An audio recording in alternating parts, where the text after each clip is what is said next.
Hello दोस्तों, अस्सलाम वालेकुम। कल हमने पढ़ा था रिस्पायरेशन और गैसियस एक्सचेंज के बारे में। तो थोड़ा बहुत हमने बात की थी कि हम सांस लेते हैं, हमारे लंग्स में चली जाती है, वहाँ पर गैसियस एक्सचेंज हो जाती है। गैसियस एक्सचेंज के बाद ऑक्सीजन खून में शामिल होकर सेल्स तक पहुँच जाती है। सेल्स में रिस्पायरेशन का अमल होता है, जिसके बारे में हमने कल बात की थी।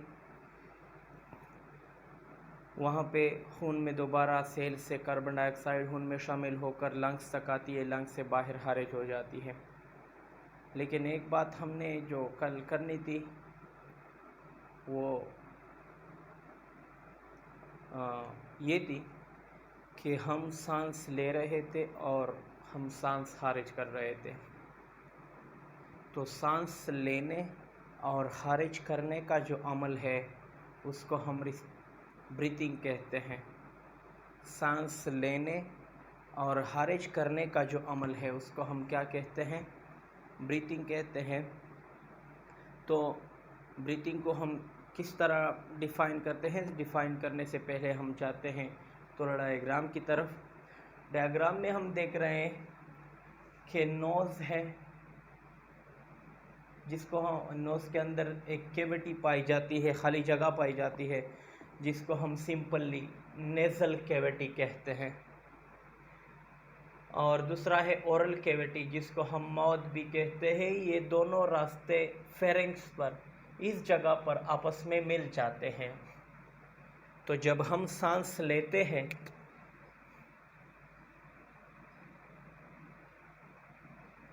तो एयर इन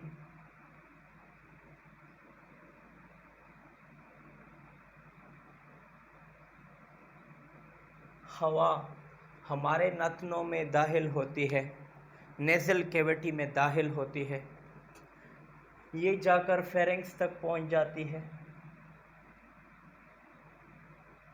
फेरिंग्स से लेरिंग्स और लेरिंग्स से ट्रेकिया में जाती हुई पर इस पार्ट्स के बारे में हम इंशाल्लाह आने वाले टॉपिक्स में बात करेंगे।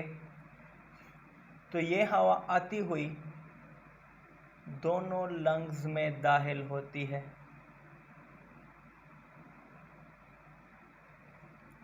इस हवा में 21% ऑक्सीजन गैस पाई जाती है। इस हवा में जो हम दाखिल करते हैं 21% ऑक्सीजन गैस पाई जाती है।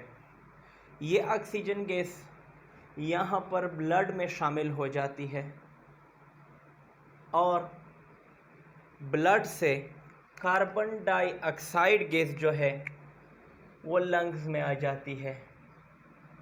तो ये कार्बन डाइऑक्साइड गैस बाहर इन्हीं रास्तों से वापस जाती हुई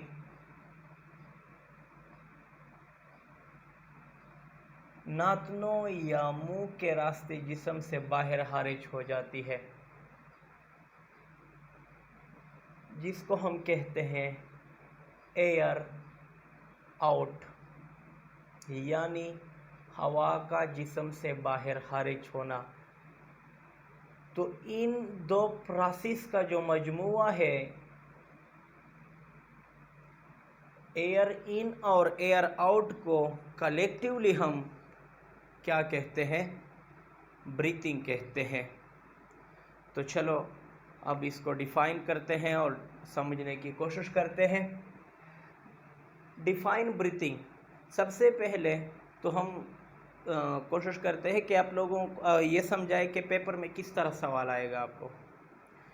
आपके पेपर में जब ये सवाल आएगा तो ये अक्सर शॉर्ट क्वेश्चन में देते हैं। ठीक है, शॉर्ट क्वेश्चन के आप लोगों को पता है, हमने बात की थी कि शॉर्ट क्वेश्चन के 4 मार्क्स होते हैं। कितने मार्क्स होते हैं? 4 नंबर होते हैं पेपर के। तो हम समझाने की कोशिश करते हैं। डिफाइन ब्रीथिंग, आपने इसकी डिफिनीशन इस तरह करनी है।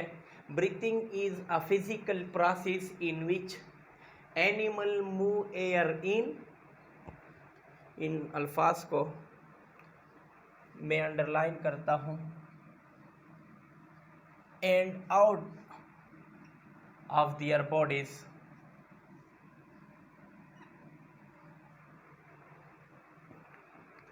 Breathing is a physical process. Physical process हम उस प्रोसेस को कहते हैं जिसको हम महसूस कर सकते हैं, जिसको हम देख सकते हैं या जिसके बारे में हम सुन सकते हैं। तो जो कोई सांस ले रहा होता है या जब हम सांस ले रहे होते हैं तो हमें पता चलता है कि मैं सांस ले रहा हूँ और सांस खारिज कर रहा हूँ। इसलिए इसको हम फिज़िकल प्रोसेस कहते हैं, क्योंकि इस प्रोसेस को हम महसूस करते हैं। जिस प्रोसेस को महसूस किया जा सके बायोलॉजी में उसको फिज़िकल प्रोसेस के नाम से पुकारते हैं। तो ब्रीथिंग जो है ये एक फिज़िकल प्रोसेस है। जो कोई भी सांस ले रहा होता है तो उसको हम नोट कर सकते हैं। तो ब्रीथिंग का प्रोसेस जो है वो सिर्फ एनिमल में होता है, प्लांट ब्रीथिंग नहीं करते। आपने कभी पौधों को देखा है कि वो सांस ले रहे होते? पौधे सांस नहीं लेते, ठीक है। तो आप सवाल करोगे कि जब पौधे सांस नहीं लेते तो ये तो बेजान कहलाते हैं। नहीं, सांस ब्रीथिंग नहीं करते, सांस लेते हैं लेकिन ब्रीथिंग नहीं करते। वो डिफ्यूजन के ज़रिए सांस लेते हैं। गैसें मुख्तलिफ गैसें डिफ्यूजन के ज़रिए उसके पत्तों में जिस्म में दाखिल होती है और बाहर खारिज होती है, ठीक है। तो इसमें कंफ्यूज नहीं होना कि पौधों में जब गैसेस एक्सचेंज होता है तो उसमें ब्रीथिंग का प्रोसेस नहीं होता। उसमें सिर्फ और सिर्फ जो है वो गैसियस एक्सचेंज होती है और वो भी डिफ्यूजन के ज़रिए होती है, ठीक है। तो एनिमल में ये प्रोसेस होता है। ब्रीथिंग का जो फिज़िकल प्रोसेस है वो किस चीज़ में होता है? एनिमल्स में, जानवरों में होता है। जानवर जो है वो फिशेस भी हो सकते हैं जिसको हम एक्वेटिक एनिमल कहते हैं, और टेरेस्ट्रियल भी हो सकते हैं जिसको हम खुश्की पर पाए जाने वाले जानदार कहते हैं। तो इन जानदारों में ये प्रोसेस आम होता है।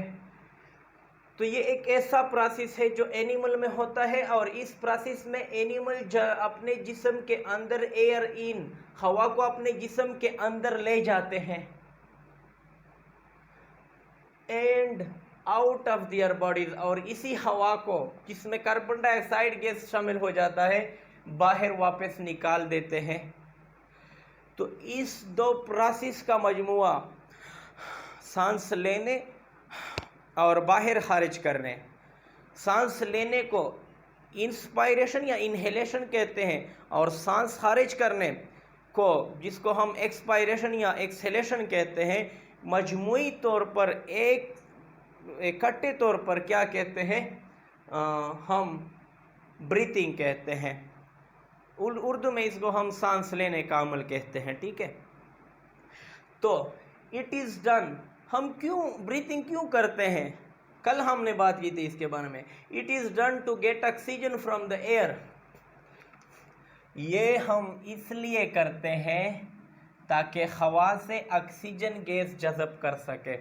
हम सांस इसलिए लेते हैं ताकि हवा में जो ऑक्सीजन गैस है वो हम इससे जज़ब कर सकें, ठीक है। और खारिज क्यों करते हैं? एंड रिलीज, और इसलिए खारिज करते हैं CO2 आउटसाइड, ताकि कार्बन डाइऑक्साइड बाहर खारिज हो।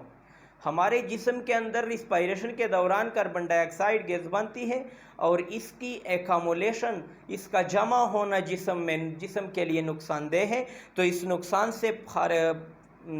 से बचने के लिए हम क्या करते हैं?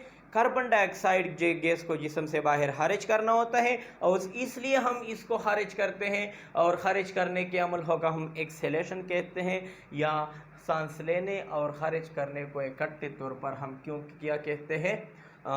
ब्रीथिंग कहते हैं। तो हम सांस हवा क्यों जिस्म के अंदर ले जाते हैं? द इनहेल्ड एयर जो है वो फ्रेश होती है।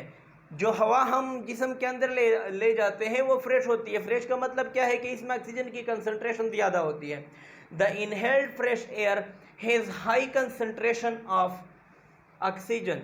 जो हम हवा लेते हैं इसमें ऑक्सीजन की कंसंट्रेशन फ़ीसद मकदार, इर्तिकाज़ भी इसको हम कहते हैं, इर्तिकाज़। लेकिन इर्तिकाज़ का मतलब अक्सर लोगों के समझ में नहीं आता, तो इर्तिकाज़ की जगह हम फ़ीसद मकदार लिखते हैं फीसद मकदार हवा में ऑक्सीजन की ज़्यादा होती है than is present in the blood, और हमारे खून में ऑक्सीजन की मकदार कम होती है, इसलिए हम सांस लेते हैं। ठीक है, हम सांस इसलिए लेते हैं क्योंकि बाहर के हवा में ऑक्सीजन की फीसद मकदार ज़्यादा होती है निस्बतन हमारे जिस्म के अंदर जो खून बहता है उसके। So oxygen diffuse into the blood and CO2 diffuse from blood into lungs। तो हम जो सांस यहाँ पर लेते हैं इसमें ऑक्सीजन की कंसंट्रेशन ज़्यादा होती है। ठीक है, तो ये ऑक्सीजन जो है वो किस चीज़ में शामिल हो जाती है? डिफ्यूजन के ज़रिए ब्लड में शामिल हो जाती है, और हमारे खून में कार्बन डाइऑक्साइड जिसको हम CO2 कहते हैं, CO2 की कंसंट्रेशन ज़्यादा होती है, तो CO2 from higher concentration blood से खून से लंग्स के अंदर चली जाती है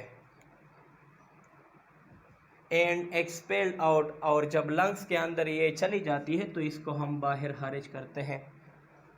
आई होप, मुझे उम्मीद है कि आपकी समझ में मेरा लेक्चर आया होगा। तो इजाज़त दीजिए, अल्लाह हाफिज़।